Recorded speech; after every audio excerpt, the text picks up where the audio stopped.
And we're live. Hello and welcome to the last episode of Game Theory Gang with myself, Maddie Allen, co-host, the validator himself, David Feeder, and special guests, Anders from Love.io, and Dipcatcher, Tanto Nomanai from Maximus DAO. Welcome, everyone.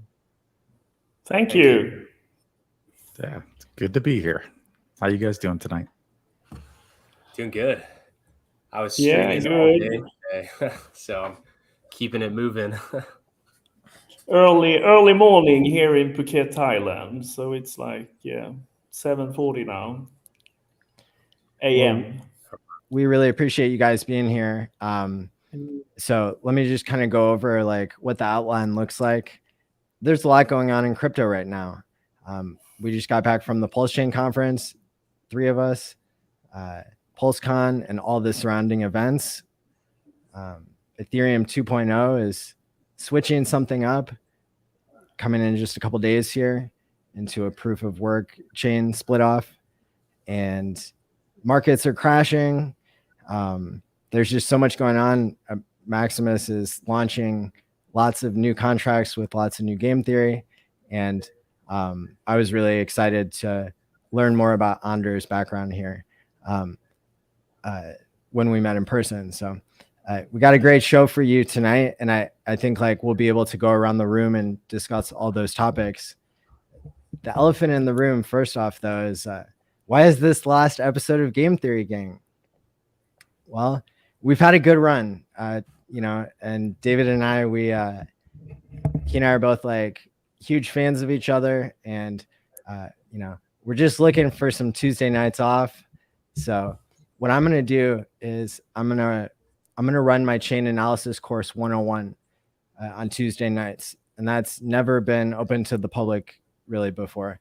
And so if this is your routine to be here on this channel every Tuesday night, then for the next month it's still going to be going, and then by that time I'll probably be back with other guests, and who knows what'll happen by then. So so with that being said, I guess the other update is that the game theory for smartvault.me, which I first debuted a couple weeks ago with the help of David and many other streamers, I talked to about like 80 people about it in person in Vegas.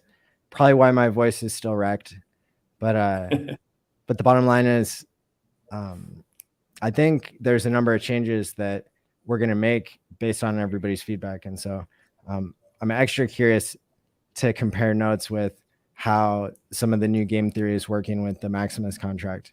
But starting off, David, do you have any opening comments? Yeah, no, I think you covered it there. I personally am excited to have my Tuesdays back. I'm still doing a 9-to-5 job, so now with school back and the kids, I actually drive my oldest boy to high school every morning. So having a little me time will be much appreciated. So that's kind of why we're Dude, I thought you were like 27 years old. Yeah, I'm 36. Yeah, so I'm a little older than that. I mean, I started young, but so that's kind of the news with the show. What's going on with us? Time for a break. We're going to spice it up a little. Yeah, and then the only other news I have, this is there's a particular coin out there. I won't name the name. There's been some controversy as of a little earlier today. It appears that there's some sort of bug, although I think it's actually an inside job. I did an emergency stream with Crypto Gymrat at 5:30. So if you want more details on that, please go see that stream. And yeah, be safe out there, everybody. For sure. Yeah. Thanks for giving us the heads up on that. Important to know. Hey there, UFO. Hey. Hello. Thanks for having me on. Our pleasure. Do you have headphones there? I can't tell if there's an echo or not. Okay, yeah, I got to get rid of this YouTube stream. Give me a sec. Sure. Just wave your hands whenever you're ready to come back on. Cool. So let's go around the room here. And can you guys tell us, I think everybody knows David and Maya's background in crypto, but I know we would love to hear from Anders and Dibcutcher. Yeah. Who should I start or? Yeah, Go for it. Okay, yeah. So my name is Anders Johnson. As if you don't know, if you have not seen any previous streams, I am from Sweden. Went into crypto, discovered Bitcoin already 2010. Bought my first Bitcoin 2011. Before that, I was IT entrepreneur, lived 10 years in China, was a co-founder of a company called Dicrete we did an exit to News Corp 2010 as well. Came more in to crypto when Ethereum was launched. Around 2015, was a co-founder of 24/7 Block Labs, which worked with audits on Ethereum smart contracts as well. Was quite much involved in Bitcoin as well at the same time. Of course, followed the big fork 2017. Where we had, of course, Richard on the Bitcoin Core side, and then Roger were on the Bitcoin Cash side.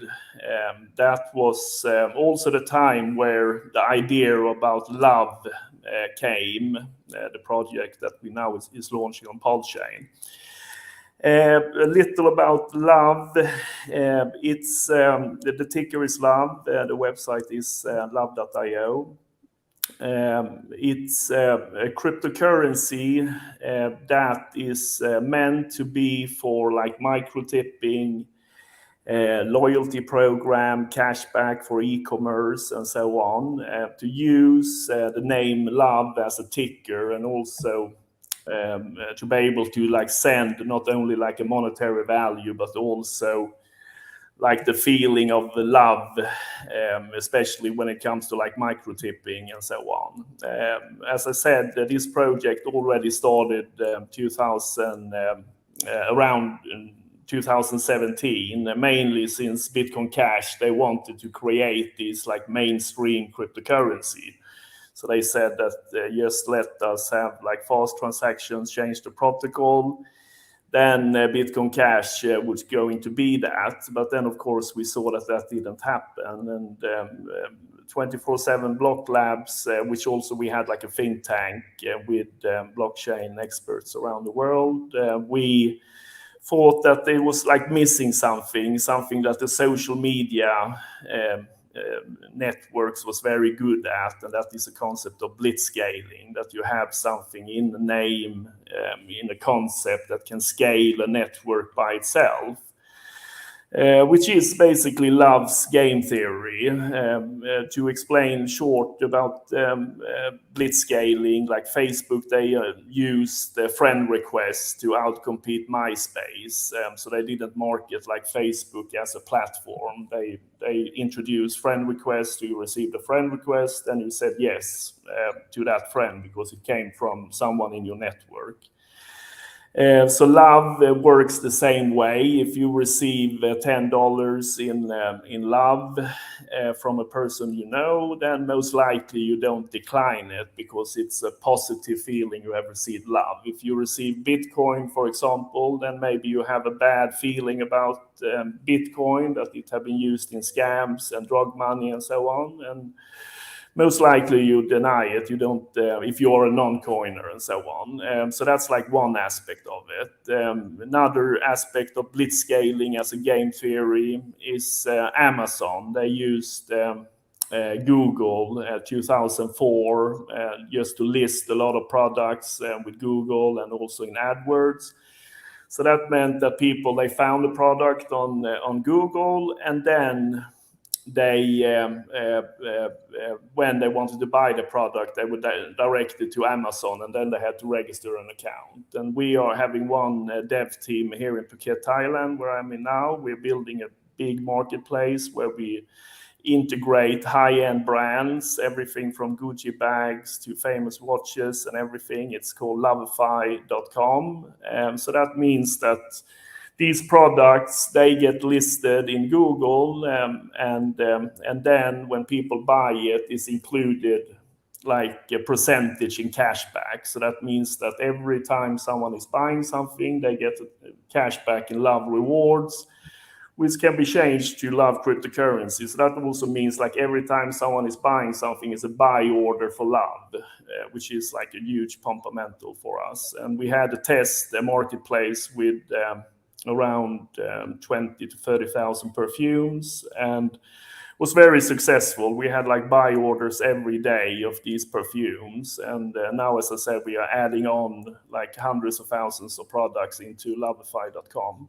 Also have an influencer search engine where basically you can go in and search for an influencer. And if you are a Shopify shop or you're a brand, you can buy some love, and then you can give that love to the influencer, and then the influencer can push the product or brand on their social network and so on. So it's like integrating all of this. And so we have a lot of utility functions. We believe in Metcalfe's law, which means that more bigger network, a higher price of the cryptocurrency, more utility. We see that, of course, in the Bitcoin history of Bitcoin, that before 2010, we had a famous pizza example where people didn't really know what you could buy for Bitcoin, and was only below 10,000 users.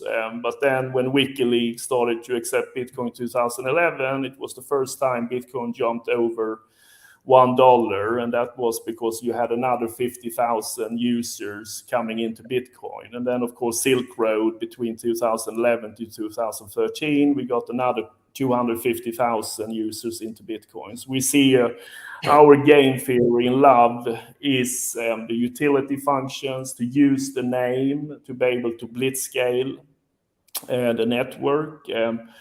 A very strong project, I would say, launching on PulseChain. Why we decided on PulseChain was that we wanted to have first the security that the PulseChain will provide, since it's an Ethereum fork. That means it's stress tested code. It's not like Binance Smart Chain that only forked Ethereum virtual machine.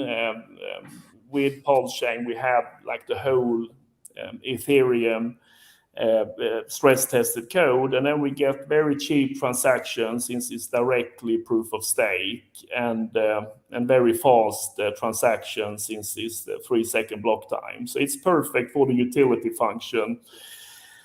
For that's Love. great. Yeah, that's a really long elevator pitch, but I really like what you're saying. I think that so that's the more that we scale PulseChain, especially like the thing where you're giving people cash back using cryptocurrency, I think is interesting. So yeah, very cool. And you're an early Hexagon, is that right? So I since I'm an old Bitcoiner. Just briefly, we got to go around the room though.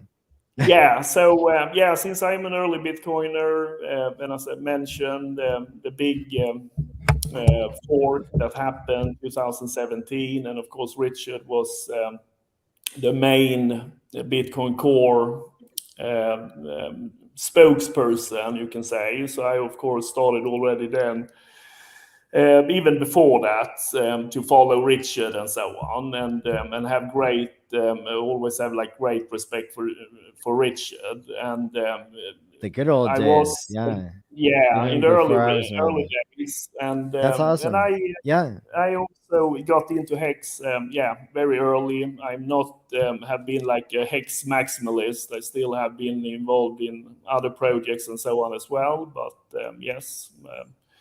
Speaking of Maxi,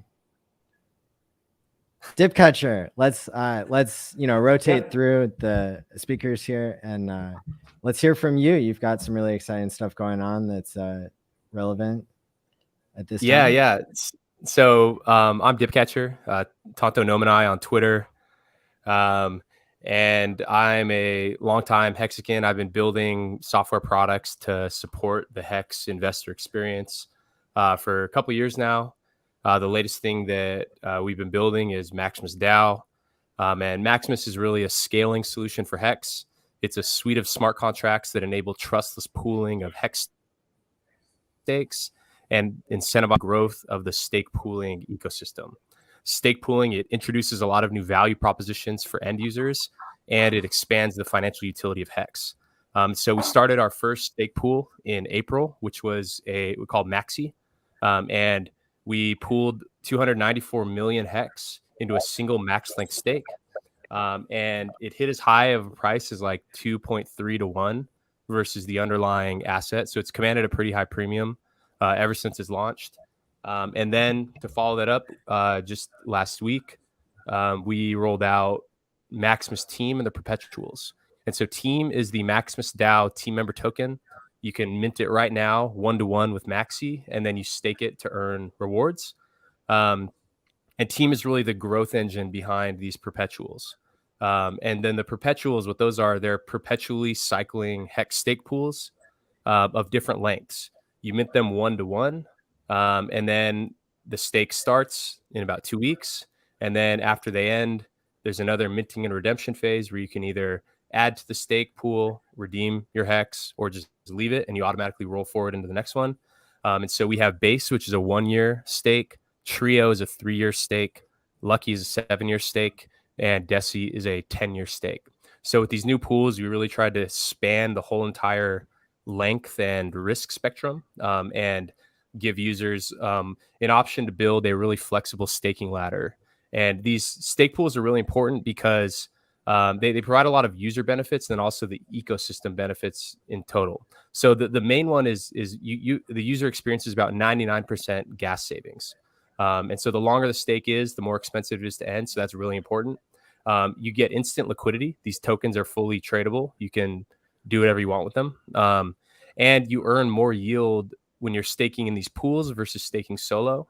And then also being a liquid token that's just ERC20, it can plug into other yield on yield opportunities such as liquidity providing or even some of these contracts that we're rolling out as well. And then other than just like the user benefits, there's massive ecosystem benefits involved. This is going to keep tens of millions of dollars in the Hex economy that would otherwise be extracted through gas fees. It creates new onboarding avenues into Hex by drastically simplifying the Hex staking experience. And it decreases the Hex circulating supply by, getting a lot of people, incentivizing them to join these big stake pools. So overall, I think that we're doing some really important work for Hex. And we, are just going to, keep this moving forward. So, yeah. Well, I should say I probably owe you and Anders an apology because I've been pretty close-minded when it comes to people building on top of Hex and PulseChain. And I think that I'm starting to recognize the value and see, really see all the different experiments that we're running are really valuable. And so I apologize for maybe being critical to both of you previously. And, with that being said, some of us did go to the Bank X party, and those guys, they sure know how to throw a good party. I'm pretty sure that project is a scam because I got a different story from every person that I talked to who was working on the team. And the founder was like, yeah, we're pegging to the price of silver, like a gram of silver, because it's 50 cents and we're going to be a stable coin. And I was like, so who holds the silver? And he's like, what do you mean? Yeah. We're pegging to the price. Like, you give us all your money and we give you the number of shares that's divisible by, like, in grams of silver, but no silver gets bought. And I was like, no, I was thinking that as well. It's and silver has been like the worst investment ever, you know. The first when I heard that, I was like, silver, you know, like it's have been, you know, like even worse investment than gold, you know. And so I was like, yeah, that was So Well, the guy caught told me my that they don't actually hold the silver. They back it based on these some type of oracle that tracks the price of silver on Chainlink. But then I was like, well, shit, why don't you back it by uranium? And then I'm just waiting there for his answer, and he's like, literally didn't even know what to say. And I was about to go down the line of like obscure rare earth metals and just to kind of probe what was going on. But yeah. yeah, I mean, that's so what freedom looks like. People just building yeah. whatever. Well, And then that UFO, sounds, thanks for joining us. yeah, great to be here, on here. Honor for me. Been following you for like since you started streaming, and we like wrote per Twitter, and then we met on your HEX conference in Vegas this year in March. Yeah, thank you an so much awesome for experience. volunteering for that. You and a few others really helped save the day. Yes, there were a couple of guys that really were doing awesome jobs, and it was. I was happy to just be there a couple of days in advance, so I could, you know, check the premises and everything. And so, what can I add? Nice to meet all of you guys. Never been personally on stream with Dipcatcher and Anders from Love.io as well. Dipcatcher, man, like, what can I add to doing a 5-hour coding session and then doing another 2-3 hours of AMA and afterwards? This is giving you pretty much best creds anyone could get for an upcoming project compared to some other stuff that's popping up out there. And so I am not going to be, shilling any future of my planned projects today. I was hoping that this was not going to be the last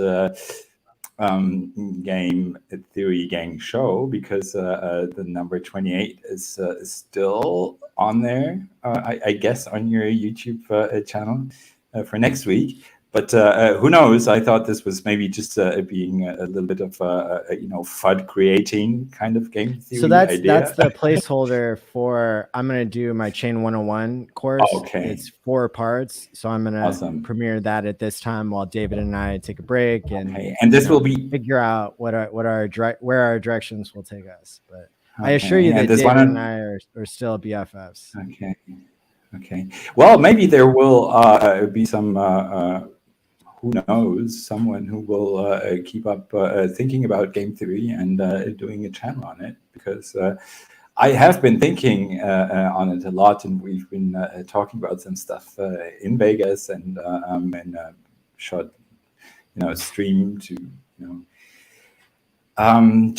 exchange some ideas. And so it's awesome what your product is going to be doing, I guess. And Smart. well, yeah. there is a lot of space out there for good additional products, or maybe even so-called derivatives, when you go like into, legacy finance and compare that. But you really have to look into the stuff, better get it audited, better have some good devs, better have people speaking out about it that know what they're talking about and basically can answer any of your questions. As, for example, not to name the coin, but Alex could answer every question about anything. So there's some projects that are awesome. And very nice to see you again, not only Matti, but David, because we've also met in Vegas. And the effort that you're putting into being the validator and, testing everything out, and probably giving a lot of your feedback back into the testing ecosystem. I did delegate a lot of my test pulse to you. not all of them, but Appreciate that. gotta test. Thank you. And it's always nice to be around a lot of very smart people, because some of the streams are not of that high class that what Well, thank you. Matti, you have been providing for the community within the last almost 2 years. I think you started streaming about November 2 years ago. So it's a great thing. And yeah, there are going things on in the ecosystem. Probably it's not something that you could explain with game theory that much, because like game theory, I think, has its limits. I mean, it's always, you've got How to dare you have say only that on one this agent, and How dare you? And well, it is like it can rarely predict the future of something that hasn't even been there before, and you don't even know the parameters. So, but I like the concept from the very beginning, and I like game theory a lot. So, and Cool. Well, you're in the right me, place I am, as long as you don't badmouth it too bad. No, and I am like an OG hexagon, and I got into crypto pretty early, but whatever CK'd it up a few times, and then when I got into some of the Richard Hart streams, early 17, maybe end of 16 or so, I thought that this guy had some good ideas, and it ended up to be HEX, and well, I bought too much on the first day. That's about all I can say. Me too. Well, great. It sounds like we've all been here a while and have a lot of mutual respect. Now, where should we go from here? I think one discussion that we should have has been all of the confusion about gas fees on Twitter. I was in a few different threads, and it seemed like maybe people who are newer at streaming maybe had an incomplete view, and so maybe we can address that more and save people lots of money.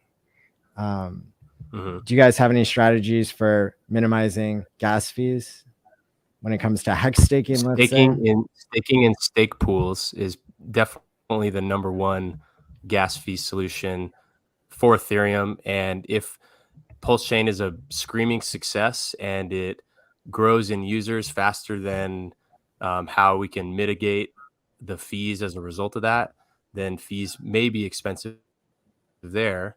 But a way to just hedge that is to join these stake pools.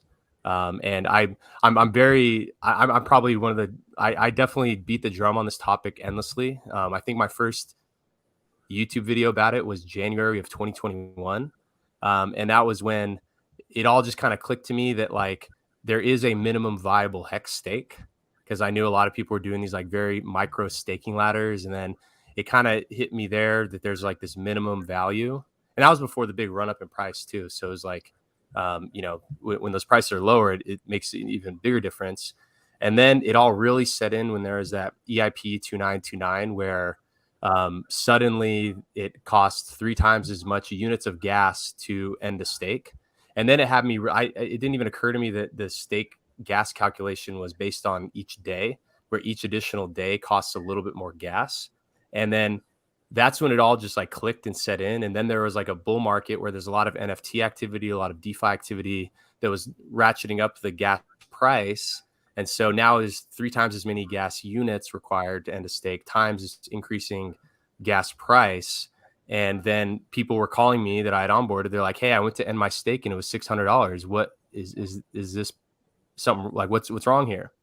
And I was like, yeah, I mean, like, that's just the price. Like, I don't know. Don't ask me. And so that's when it really set into me that the gas fees for ending stake could cause a lot of stakes to be infeasible to end.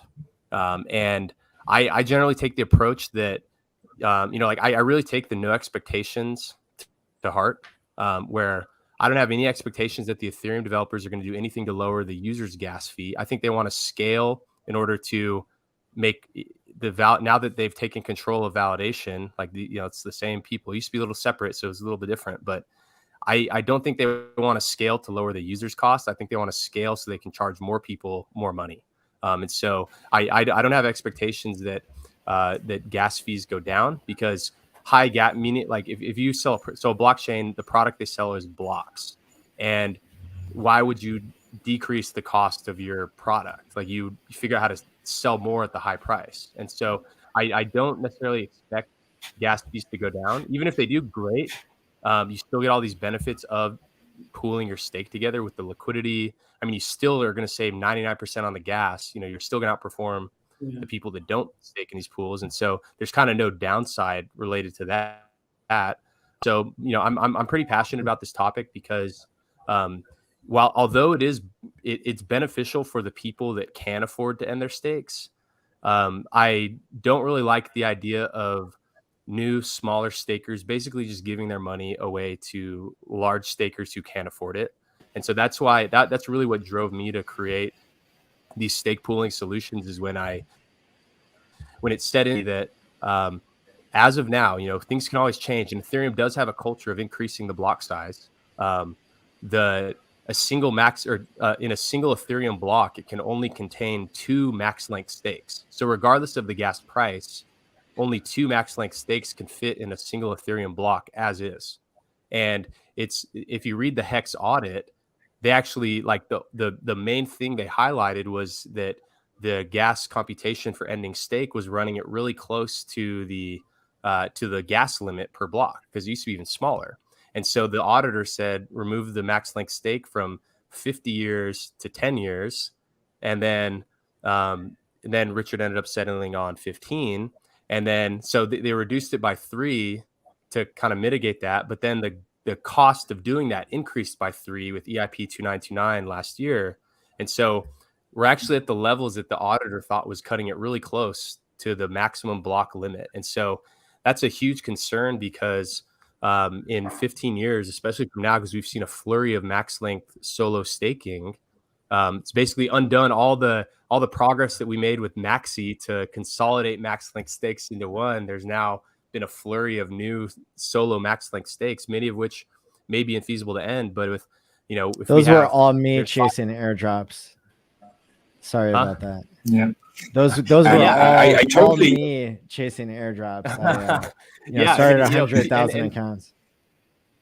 Well, and these yeah, the problem is that the stakes are all ending at once. So in 15 years from now, like in the 30-day period starting, okay, so 30 days ago plus 5555, just in the last 30, someone on Twitter named Crispy Man, he tweeted that there was like something like 5,400 individual max length stakes created in the last month. So at that time, kind of how like sometimes NFT projects, they have these minting events where they're very competitive and they run these gas wars where people are bidding the gas price up so that they can try to get their thing first. They check the traits. If they like them, they put the block through. If they don't, they just scrap it and keep boosting the gas price up to cause everyone else's transactions to fail.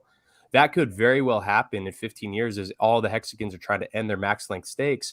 And so the hexagons alone could be driving the gas price up, and that even further prices out more and more users. And so that it's a big problem. And if you take the units of gas times 50 GWay, which is like, remember in the last bull market, you were waiting for 50 GWay to end your stake or to do a swap when it was like 100 to 200, like consistently.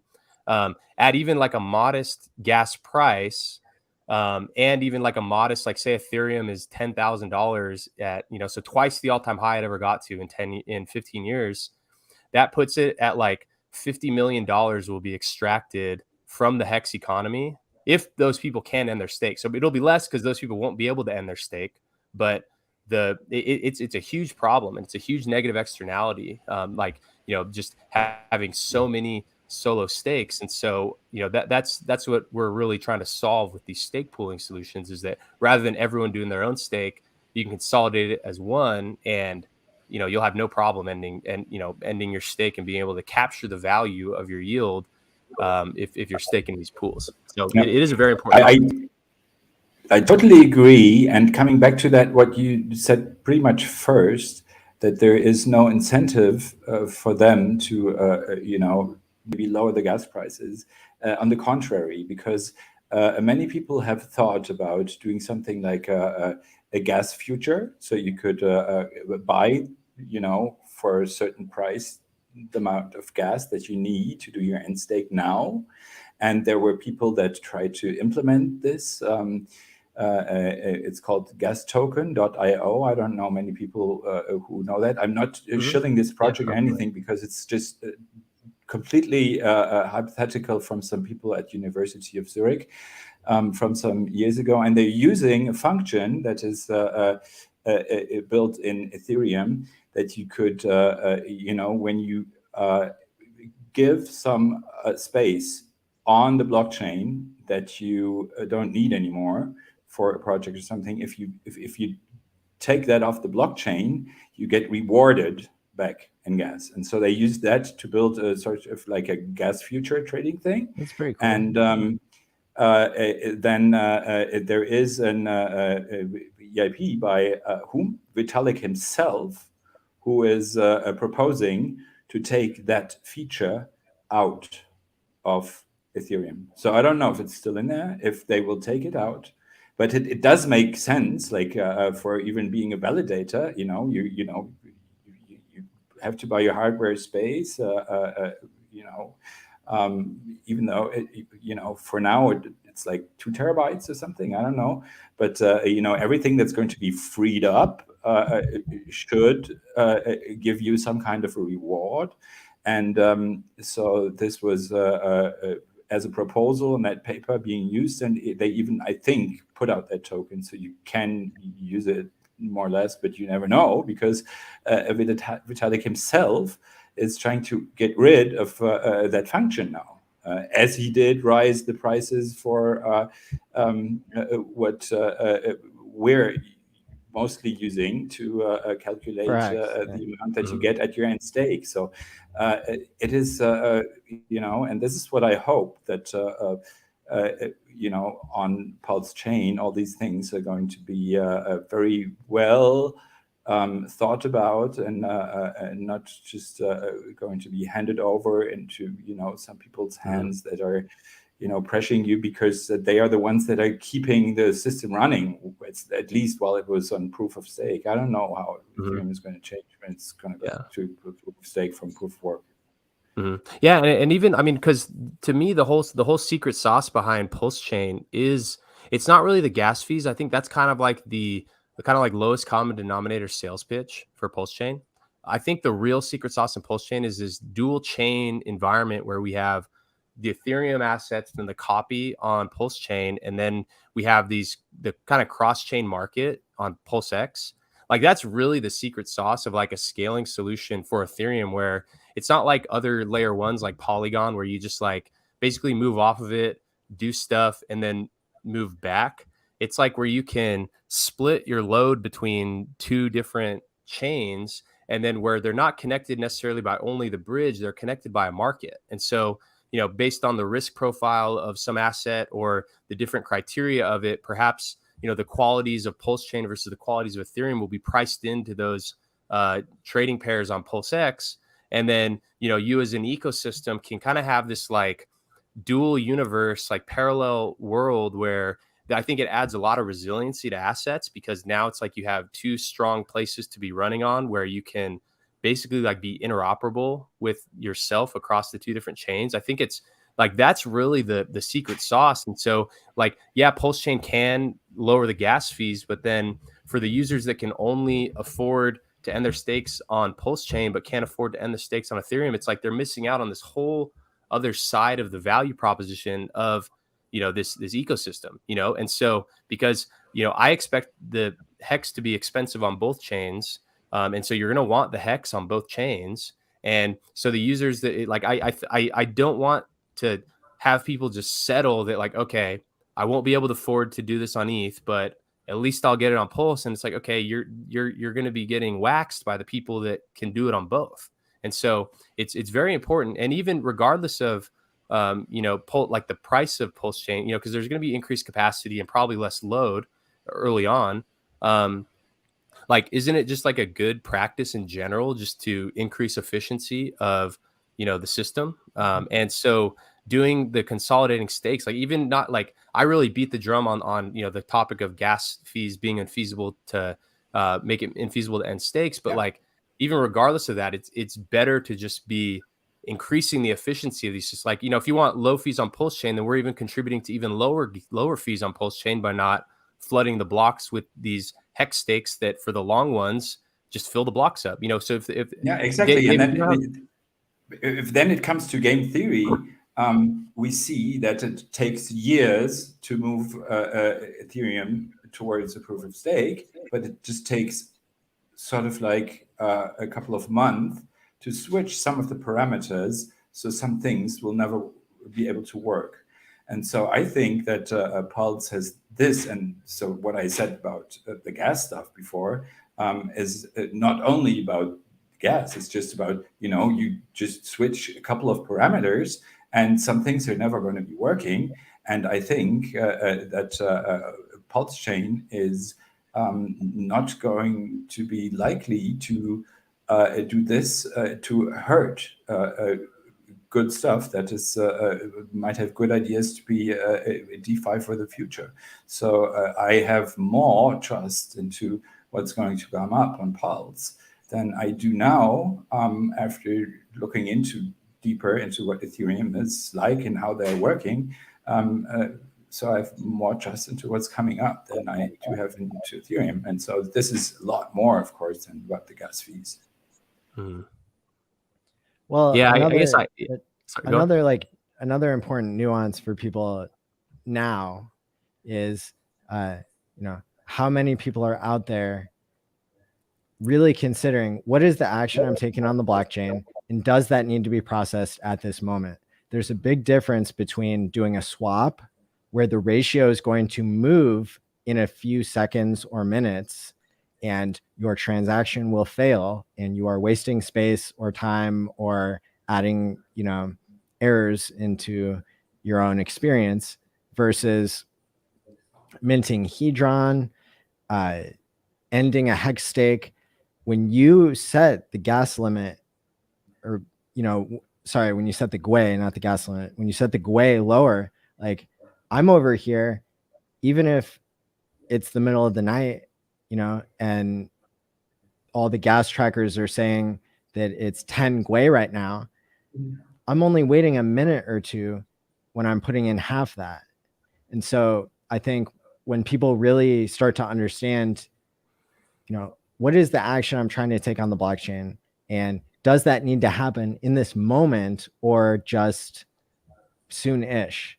And ending a hex when stake, everyone picks it up, right? That does work in Ethereum as well. So like, but even, you might get stuck. Even. I'm not saying that this is that this is an end solution for the 15-year problem. But what I'm saying is, you can save yourself lots of money now by just having that one skill of, being able to estimate what the how long you'll have to wait for a certain lower amount of GUI. But like I said, I'm routinely putting in 70% or 50%, and that's like still going through really, really fast. So and you have 2 weeks before you get diluted by 1% per week, I guess, to end the stake. This is something that people should look at, and then you should also think about. But I don't think it's that much cheaper, but it is. A certain amount of a bit of cheaper if you just do the and not the end staking, but just using the function of good accounting. And I don't know how much. Well, good accounting costs the same. Good accounting measures every day's yield. Is it really? Okay, so you pay twice. Then it's like slightly less expensive than ending stake. Okay, I thought it was just like set a flag of that. I stuff wish. is okay, and then okay. See, what's crazy is that because when I was building Maximus, I studied the Hex contract really deeply, and especially when I was building this new team product that has like a staking mechanism in it, and I realized that in the Hex contract, the reason why it's so expensive is because it has to read every single day's daily payout data to compute the yield. But what I realized is that if there was just one more mapping in there that was called a running total, that was a measure of one TShares earnings per or like the earnings per TShare, as if like a TShare existed forever. So there was always just like a running total of the payout. It could have calculated the interest earned by taking the end day payout running total minus Yeah. the Why didn't they do that? start day. I'm not sure. I mean, maybe there's some other constraint or something that they had Well, relied upon, you but or can't maybe really put they didn't think like it was going to you be as big of a problem. yeah, because you only know afterwards, and then and then you'd have to put that somewhere, and I think you cannot put it on chain, so that would have been stored off chain, and then it's not DeFi anymore. I guess that's what why they did it in that way, because otherwise they could just have some variable that's just counting every day and just putting that day a TShare rate per like that hex rate per TShare onto some variable that is then just accumulating. People thought about days stakes that started and ended on the same day. You could just run a function once for all of them, but like with your people do stakes as the many, you only run. Oh, here's a good idea as to why to calculate the EES. And like ending stakes kind of like updates it with the TShare rate at whatever moment you're at, like not at the end of the day. So yeah, that's true.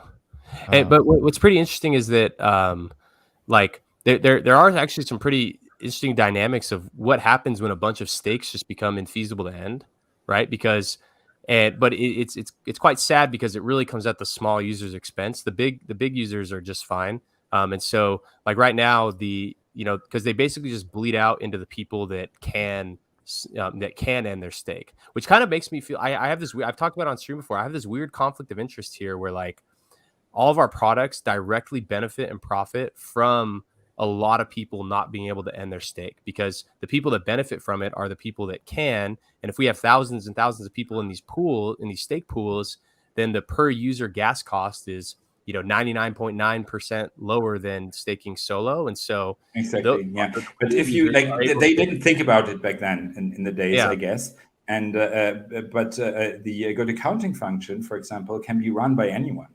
So you could save people that cannot pay for the gas fees and good account them. But it's not profitable. Cannot. Well, you can run that function as this. I think this. Yeah, but why would you spend like $20,000 to get somebody out of like a $5 stake? Because they didn't think about that. I mean, Richard proposed that anyone could run it. Maybe even the OA could do that. Like okay, UFOs volunteering to pay for everybody's stakes in the future. The thing is that there is no product yet that makes use of. Could you please end stake for me, or maybe run the good accounting, and then when I got enough gas, then you'll be getting your money back. I mean, you could put it into a contract in writing and go to some lawyers, and you could do this like with friends and stuff, but they didn't think about it back then, I guess. Yeah.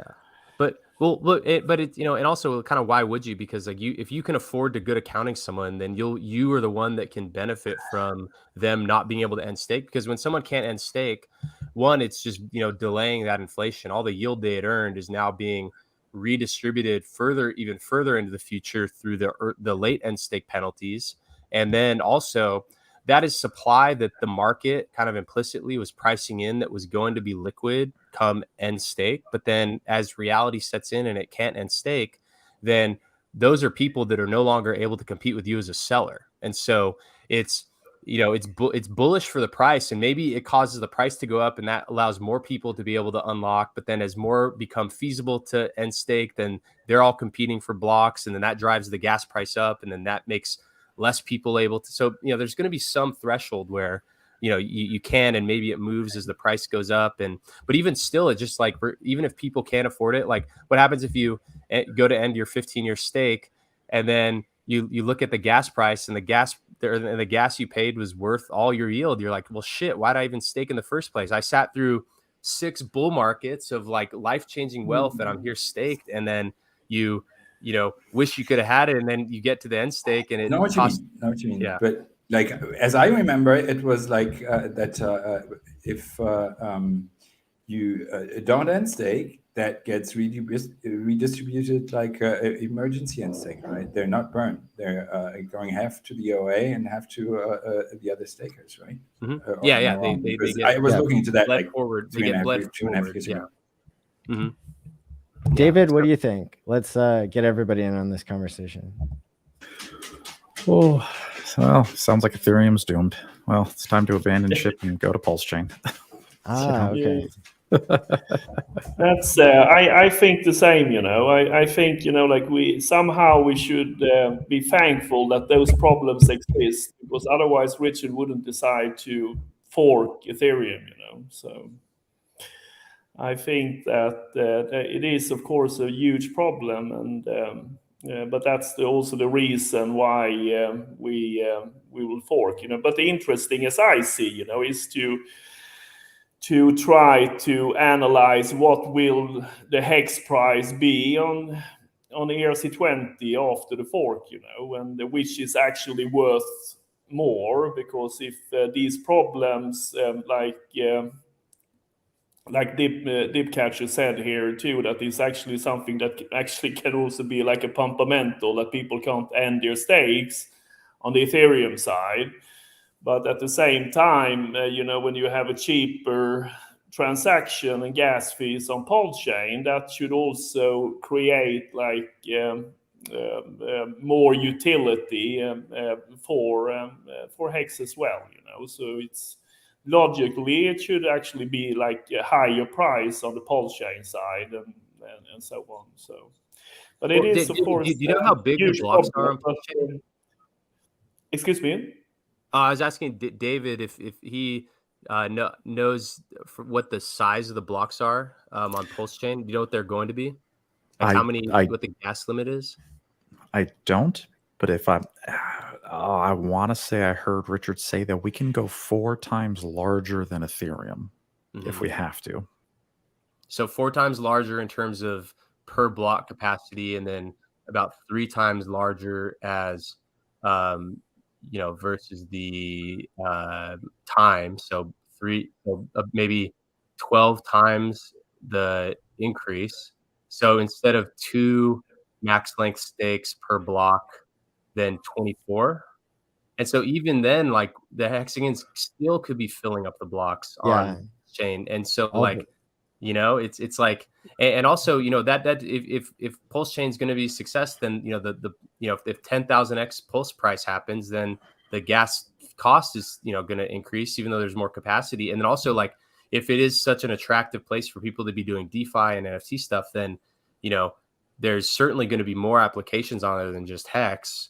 And so, it's like it can't, it can decrease it, in the short term, but like even, I expect a world. They're not expect. I hate to use the word expect, but like I think PulseChain is going to be such a success that it's like it's going to be kind of fall victim to that success, and that's why I think that these stake pooling systems are important. It's like, okay, if gas fees are cheap, great. We still got all the other benefits of it. If gas fees are expensive, massive gains there for the stake poolers.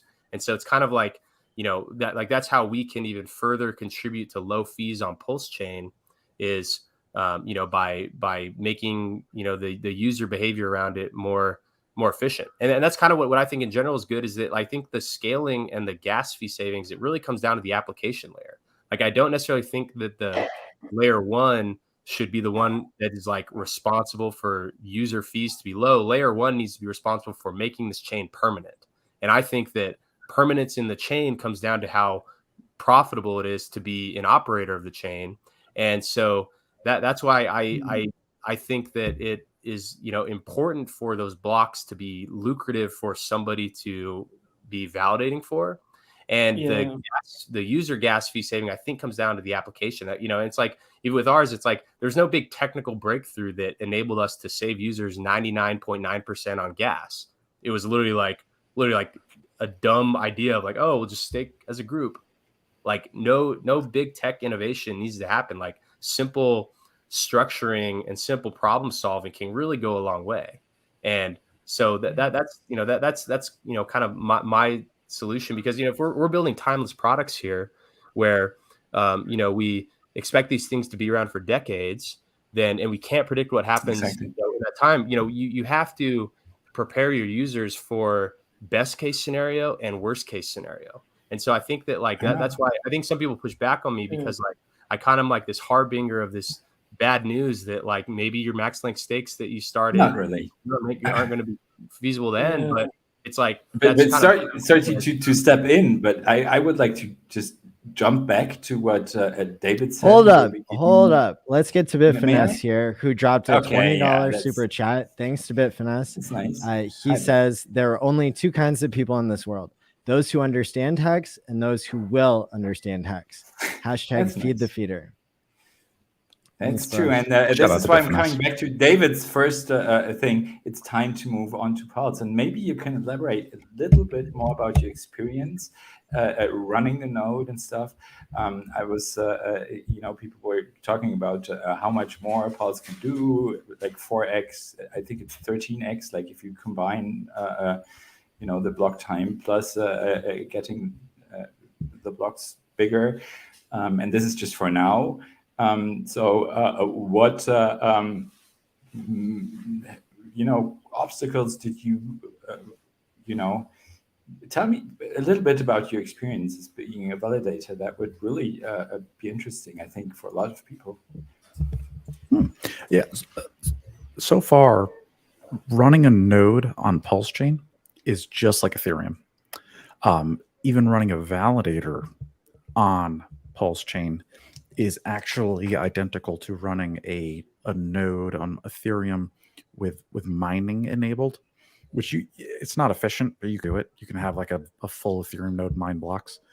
That's especially good when you're doing your own private testnet, because you don't actually have to have any miners. You can just have your own validator mine the blocks. So right now, the whole hard drive, including the blockchain data, is about 700 gigabytes. So it's not too big today, but we don't know how long that's going to last. I don't know if it could be a half a terabyte a year, maybe a whole terabyte. If the blocks get full, we'll see how quickly. That's really my biggest fear is hard drive. Compare what the internet did. Yeah, we have Moore's law that is going to take a little bit of the pressure away, maybe, but. Isn't Moore's law reaching a limit, like a physical, like molecular limit? It kind of did, but they're like putting more and more cores into, because we've reached like the wavelength of light with the 2 nanometers, 3 nanometers, and we're now on 4 that you can buy today in like iPhones and stuff. So who knows? And David, with running that, what's the consequence if your hard drive fills up? So for me, running a validator is, as far as the downtime, is kind of tough. It's hard for me to have like a failover cluster, because the data is constantly being changed and it's a pretty big database. If the hard drives keep filling up, I'm going to have downtime. Because literally every 2 terabytes, I have to go buy another Samsung and go literally install it in the server. And then I got to power down for an hour. I got to plug it in. I got to power back up. I have to resync. So if we're adding like a terabyte every 6 months, like I'm just going to have to buy more and more equipment, which obviously I'd rather not do, but we'll see how it goes, basically. And how many validators are there? Well, is it 32? There's 33 that actually mine the blocks. Yep. There's 500 registered, but top 33 actually mine blocks. Yeah. And they all have to have one of those facilities to be able to. Well, even a regular PulseChain node that's not a validator, even that has to download the whole blockchain and still takes 700 gigabytes. So this will affect every node, period. Yeah. So it could How be many a big nodes do you deal. think there'll be? Probably a couple thousand, like Ethereum.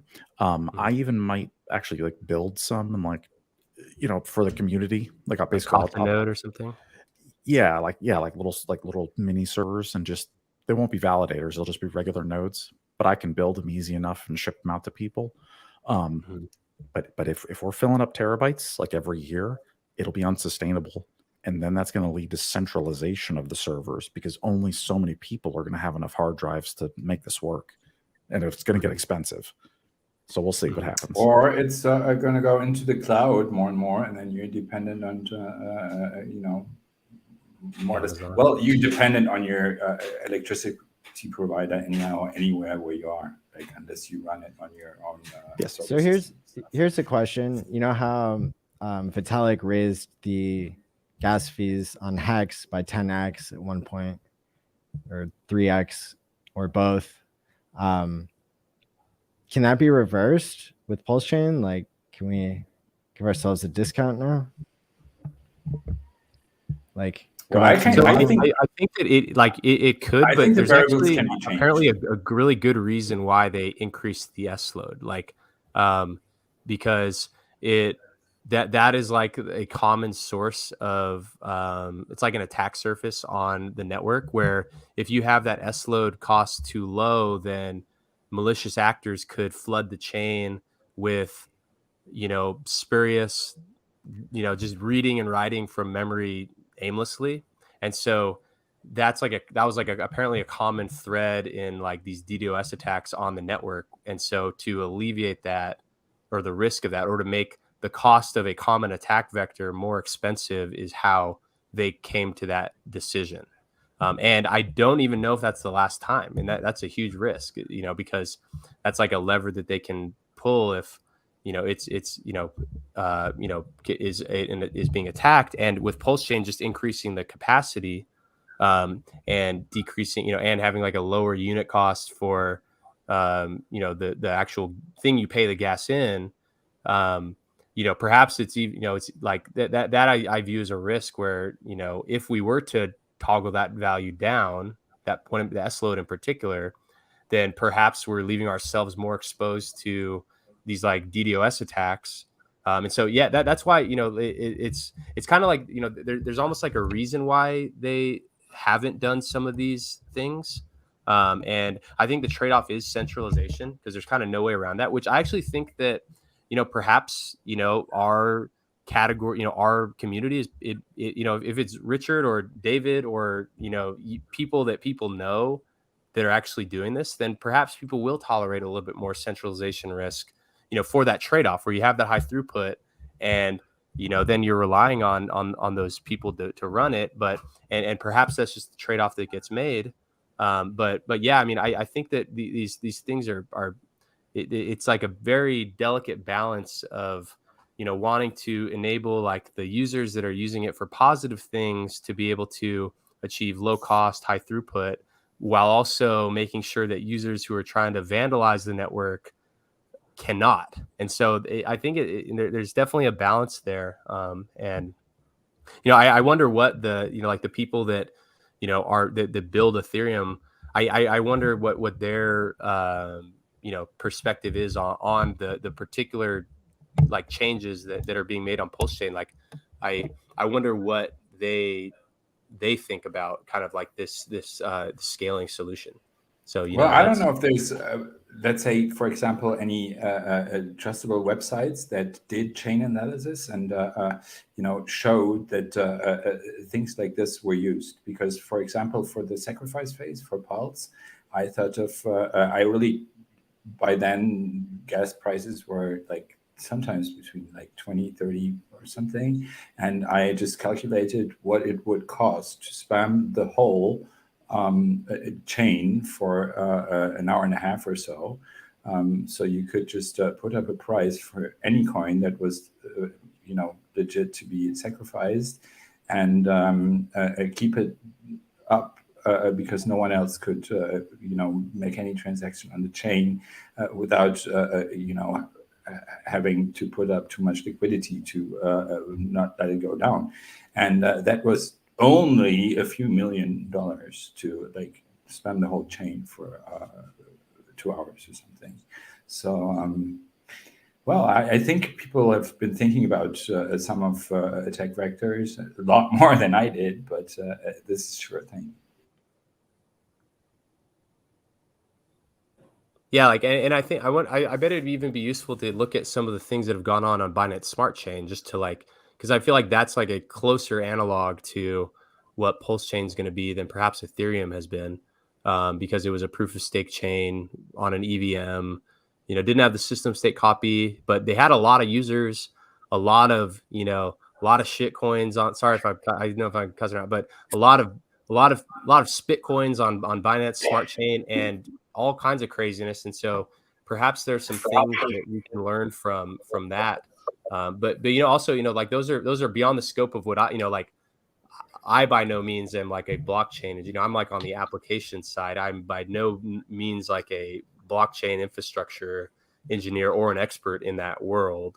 So I'm hoping that there's, a lot of lessons from those things were kind of carried forth in the Pulse Chain development.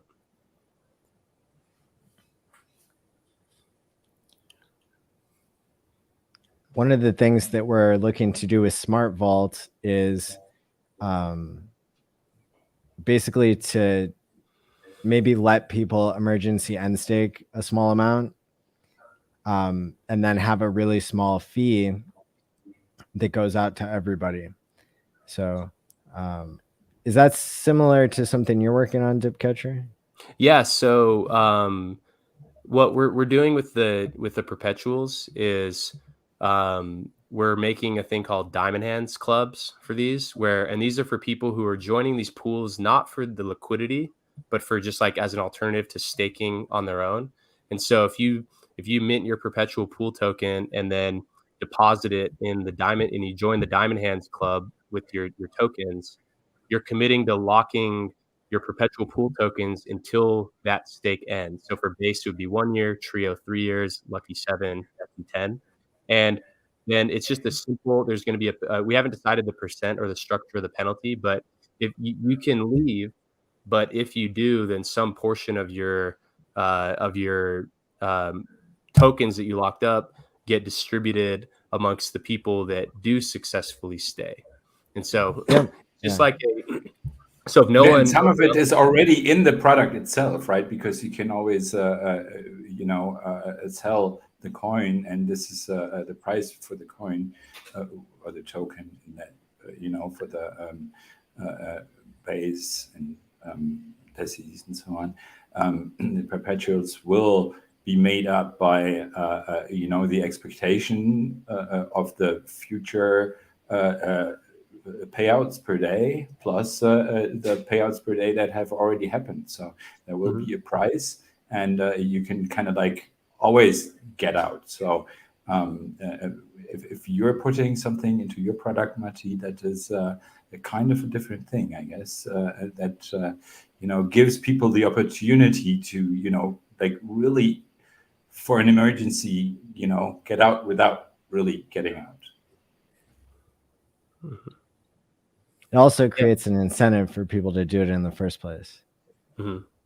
Yeah, because I mean, also we're literally we and I did this on stream yesterday. I built the contract, and then today I tested it and built the front end, and it took no time because it's literally just a copy of the team staking system, which because team used the base stake as like the calendar for the staking period. So just like the whole premise of using like a perpetual pool stake schedule as the calendar for like a set of staking rules, it all just was very easy to just like implement using what we had already built.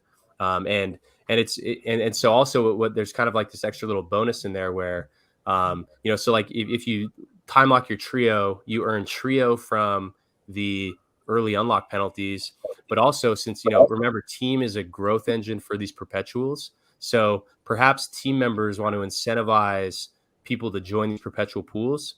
They can just break off a little bit of their team and send it into this pool, and then that's an incentive for people to that would otherwise be staking for, say, 10 years on their own to join the pool, because not only do you get your HEX, with the maxed out earnings, huge gas fee savings, and if you lock it up in the Diamond Hands contract, the potential to earn more DESI at the end of that period. You also can see how much team is going to be distributed amongst the successful Diamond Hand holders. So we're kind of, we're trying to demonstrate, because we thought about just launching a new token that's to incentivize. We were like, okay, we were already launching so many of these, and we don't want to like try to inject value into like some new thing. And so we're like, why don't we just showcase the, generosity of, our team community, which is, really the whole purpose is to drive more staking to happen in these pools. And so, so people have actually been pretty enthusiastic about airdropping team to people that join these pools. And it just happens because like the same staking mechanism from team just works for these perpetuals through this lockup.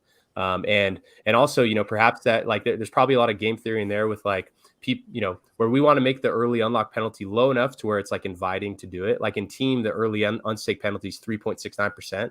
And so it's like inviting enough to do it. So we're trying to find the right balance of where it's low enough to where someone is willing to do it. Like, so probably like within the like a reasonable premium range, because like if the premium is above your penalty, and if you're measuring your performance in dollars or ETH or whatever, then you may feel okay with early unlocking to sell into a premium, and then that boosts the earnings for everyone else. But then it needs to be high enough to where like it's not going to prevent people from doing it, and that the like earnings are reasonable. Because it's like 1%, then like the max you could earn is like 1% extra, and like maybe there's like no benefit there. So we're definitely trying to find the right balance there. And we thought a lot about right this. Balance is a good word. May I just jump in again and come back to game theory a bit, because your perpetuals and other added products where people can stake HEX in a group. I know that Matti and me have discussed this and had a contrary opinion about it at least half a year ago. Maybe that has changed now. So what all of you guys think that if you can stake HEX in a group, that on the one hand does lead to longer stakes in the average and the probability of restaking the shorter ones like you just put up with for perpetuals, and but on the other hand, it takes away the playground for people to just stake into HEX itself, and this might affect the not directly the price, but the volatility, and volatility is a driver for a lot of people who like to trade, and trading is usually a good thing for a price. So how about this game theory kind of thing, and what do you think about that?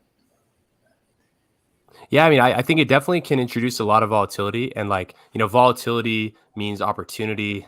Opportunity means liquidity, and liquidity is like one of the core premises of why these. Yeah, but in your coins, not in HEX itself. So I would say like the more HEX that are taken out and pool staked, on the one hand, get off the market, but no one's really gonna maybe want to stake HEX itself anymore, and so it might be having a negative to do these effect on the HEX price, and by that also on the perpetuals and what you guys are doing. And this question is not directed only to you, DipCatcher, but it's directed to David as well, and Matti, and everyone that's on here, and everyone in the chat.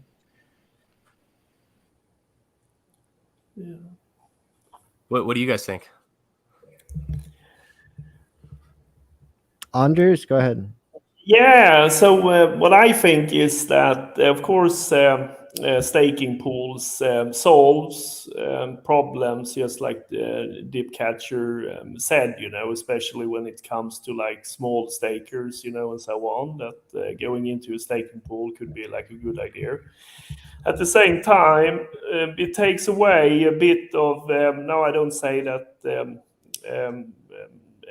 any specific project or and so on, but it of course also creates a risk because it is not HEX directly that you are investing in. You are putting your stake into like a third part application, so that could also create a risk and so on to the user. So that's my opinion. But of course, staking pool can take away, for you are in a big pool and take away like what we have discussed here now for the last 30 minutes when it comes to the fees and so on, the gas fees, and especially for if you're not having a large stake, but of course, every third-party application provides a risk. So that's what I see with it. Yeah, and we alleviate that risk with one, just making the contract so simple that like a regular user can read it and confirm that what the auditor said is true and what how it's purported is true, and through testing, so you're right that there is that small layer of additional counterparty risk, but we're using the like when you go to like HEX, go to hex.com and stake, it's like you're calling the stake start function, like using the the Web3 API to call the stake start function. And when you're joining a HEX staking pool, that when the stake is started, the contract you run in the max. So for Maxi, for instance, you run the Maxi start HEX stake function, and that one calls that same function on HEX. And so there's not really much difference in terms of how it's interacting with the contract. The part that users should inspect is the part that mints the coins and allows them to be redeemed. And then as far as that goes, if like it's there's nothing in there because there's no admin keys. Someone I see in the chat, they said if you give to the pool, they literally use the front end of HEX. That's not true. Like it's all done through the contract without any admin keys. And so it's like as if the HEX contract itself could have just had these functions that are doing this. And so it's like it's like there's risk in using any smart contract or interfacing with anything. And so I do think that the additional risk introduced is quite small, and I mean, users are I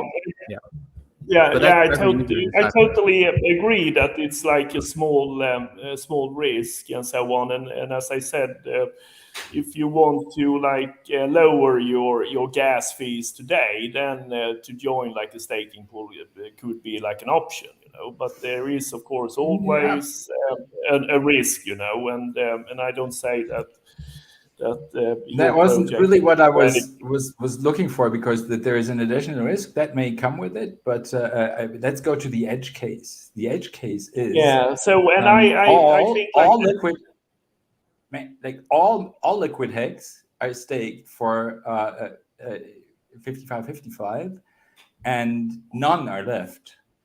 Then price doesn't move at all because there are none left. I mean, the likelihood is very low, I know, but this is like, sometimes there's a trade-off between having liquid stuff on the market that people can play around with it, and this makes volatility high, and this makes it,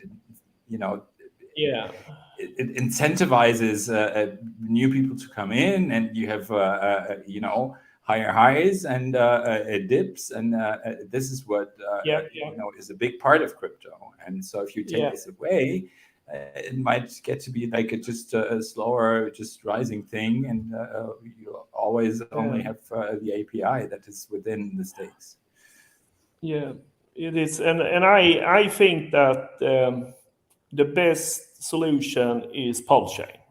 I think that solves, most of the problems, when it comes to the gas fees and so on. It's well, we got to do the math half on that half of though, the whole because like, because we have our copies, and then like yeah, the users that can afford to act on ETH, they're not going to be so urgent to rush over to PulseChain, because like, why would you be basically, they would be basically giving their money to the people that can only afford to operate on Pulse.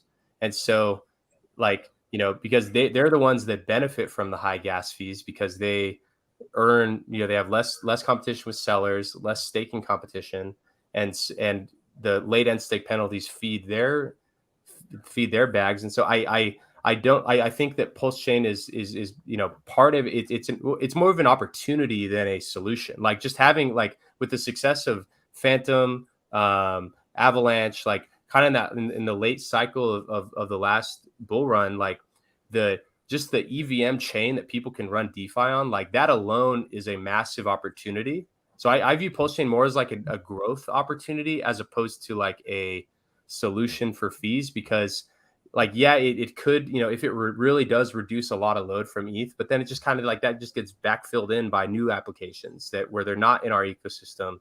And so I don't want, at least I don't want our users to only be able to afford it on Pulse. Like the dual chain ecosystem is like the secret sauce of the whole thing. And so like I that's why I'm not in a rush to just concede that that ETH is just like, we're not going to worry about our ETH hex stakes anymore, is because like, I want the people in our community to thrive, and cutting off one of your legs, I don't really view that as thriving. And so that's why I don't necessarily see it as like, I see it more as like an opportunity, but not like, a necessarily like solution. Well, being able to time lock your team and the different perpetuals, and then with Smart Vault being able to time lock, other coins as well, I think that really adds a good layer onto things. I think it's like, it's two aspects to look at it. Like, one thing is solutions, like what you are working on, Maddie, and also what you do in Maximus. That's like creating applications that can have a utility function and do something, solving some problems, and so on. What I see how we will solve like the big problems, and if we look at HEX, how HEX will go up in price and so on, that is more adoption. And how I see it is that then we have to have monetary energy, we have to have other communities from outside coming in to our ecosystem, coming into PulseChain and so on. That is what we have been working in Love.io. We believe that for us to get like be a 10,000x token, we need to get adoption from outside. That's why I've been out on like 28 international crypto conferences and speaking and so on about Love.io and PulseChain. That's right. That's that's a really incredible statistic. Well done. Yeah. So went to 28 conferences. How do you fund all that? Did you raise VC for Love? No, so we were funded from the early stage from 24/7 Block Labs, which I was also co-founding, and I'm also have been in cryptocurrency for a long time. Plus, I've done a successful exit from the traditional IT. So we were basically funded before we started our sacrifice, and sacrifice for us have been more to like increase our community and so on. And we have around 80% of our sacrifice have come from the outside community, even if we have had a few HEX whale sacrifices into Love.io as well. But the big ones, 80%, have come like outside. And that is how I see, like, yes, there is like a lot of like very smart applications that is built on like PulseChain and so on, and built by hexagons. But what I have seen a little that have worried me for Hex, that it can also be sort of like a cannibalism between projects, you know, and so on, that everyone is like going towards like the Hex community and doing solutions for like add-ons onto Hex, but not like talking down on anyone and so on.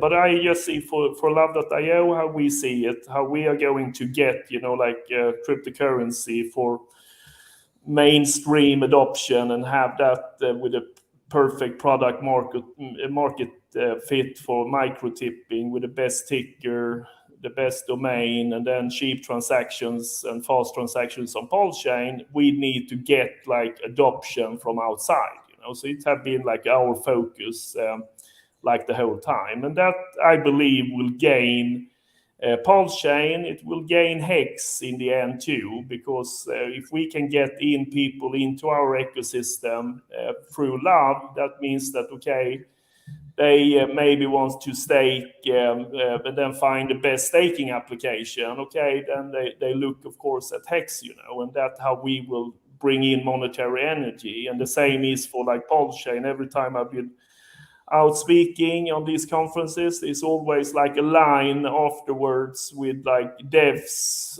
Solidity devs, that asking about PulseChain. They have never heard about it, you know, and they even can't pronounce the name, you know. So it's it is. I think there is like a lot of work to be done to get this in, and that is what we really should. As much as possible, try to when we're talking about like the Hex and so on.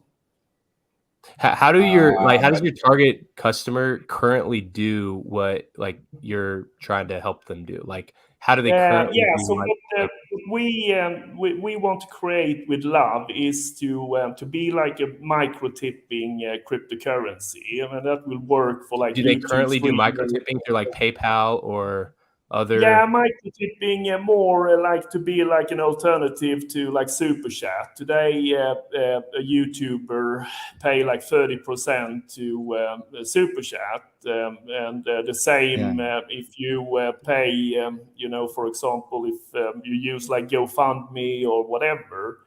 What Love will work is that you will have your Love, if you are a YouTube streamer like Maddie, he will have his Love QR code, and then I can send, if I like what Maddie is doing, I can send him like $2 in Love. He can have his own QR code, can even embed it in his stream, you know. So that means like a peer-to-peer micro tipping system with Love as a ticker. And the same works like for influencers. If you are an influencer on Instagram, for example, you can have your Love QR code, you can receive micro tipping and so on. Just to have your wallet address in a QR code embedded in a picture, for example, or have it in your profile. And then we also have a lot of other applications that we are building, like Marketplace. You can earn cash back, Love rewards, and so on. And that means buy orders and so on. So it's like a whole system to create that mainstream adoption. And if you had to cut all the features but one, like one product, what do you think is the most like critical? It is the micro tipping, I would say. Micro tipping is like the really strong, like direct, that you see it, that it can be like an alternative, and that we have like the best ticker for it. Like YouTubers, they already use, you know, like receive love from the followers and fans, you know. And this becomes like a peer-to-peer solution, and then well, as I said, a lot of utility functions.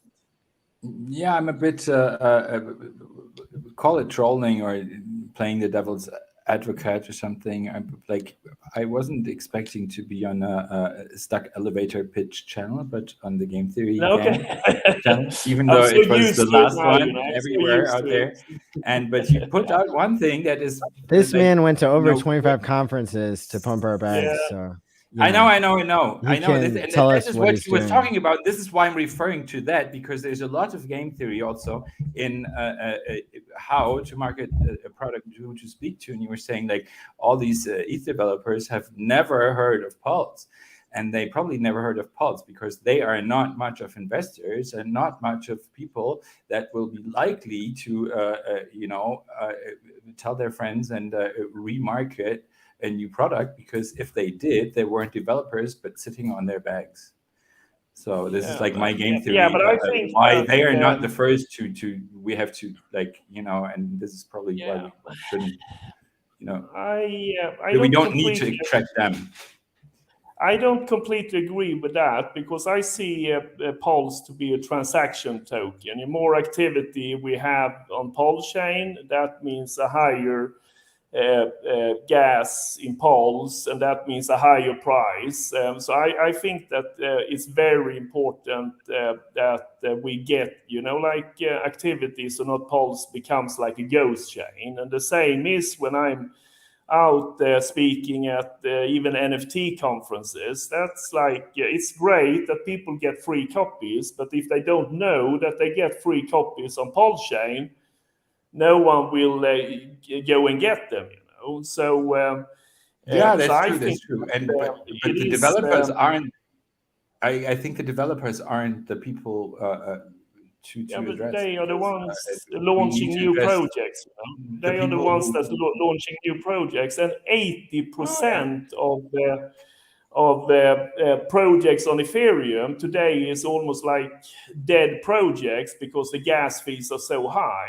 If you see like all the game developers on Ethereum that have tried to make like games, it doesn't work on Ethereum, but they see like a great opportunity now to maybe launch them on PulseChain, since it's not just an Ethereum virtual machine fork, it's actually the whole ecosystem. So that means that it's much easier for them to start to develop on PulseChain if they want to revitalize their project that have not been successful on Ethereum, for example. Well, guys, I think we opened up a lot of really interesting threads and got people started on, where they can look to find lower gas fees now and in the future, how, PulseChain and HEX can be adopted more, and what all the game theory is there. I know that we could talk for hours and hours. All of you are great. I know also Dipcatcher has been streaming for like many hours in a row now. David, he went and worked his 9 to 5 today to buy the dip. So let's go ahead and wrap it up here and tell people where they can learn more about each of you. Well, thanks for having me on, and soon to be continued or not. We'll see what's coming up regarding game theory, and I'm very happy to follow your project, Martin. Thank you. Where can people find you at? Me? Micro on again. Okay. It is UFO42 on Telegram. And if you go on Twitter and you put in HEX and UFO42, you're probably going to find me, because that address was taken before, and I'm on it with my real name, and that is UWESTEIN. That is Twitter. But I prefer people, if they want to reach out to me, do it on Telegram. It's at UFO42. Awesome. Yeah. People can follow me Twitter. Love PulseChain is my Twitter handle. LinkedIn, Anders Johnson. And Johnson is the Swedish spelling with 2 S's. That is Instagram as well, Anders Johnson 8. can find me there. More information about Love is, of course, love.io. Awesome. Thank you. Thanks for being on.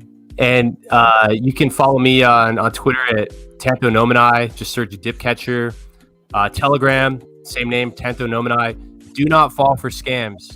Please, there's so many imposters of me that have been scamming people during our launch. So please, I will not DM you. Only accept help in the public chat. Do not respond to people DMing you, acting like they're helping. They're not. They're trying to steal from you. So MaximusDAO.com to learn more. Mint your team tokens with Maxi at team.maximus.cash. Mint your perpetuals with HEX at perpetuals.maximus.cash. Follow Gold Key on Twitter too. Follow Maximus DAO on Twitter as well, Maximus_DAO, t.me/Maximus DAO. Catch us there. Thank you so much, guys. Awesome. Yeah, thanks for everything you do. Thank you. Very nice being in the split. Thank you, Maddie. Yeah, my pleasure. Now, David, where can people find you at? Yeah, I'm on Twitter at David Feeder. That's the best place to find me is on Twitter. But I'm on YouTube, and yeah, I'll be around. Everybody knows where to find me. All the hexagons out there. Well, that sounds great. And if anybody hasn't yet joined the Telegram for Smart Vault Me, I've got it on the screen here and in the description. We would love your feedback and participation. Been doing a survey about every day or two for that. So with that being said, thank you so much to our guests. And until next time, everybody, stake wisely, my friends, and peace out. Bye, y'all. Thank you. Cheers.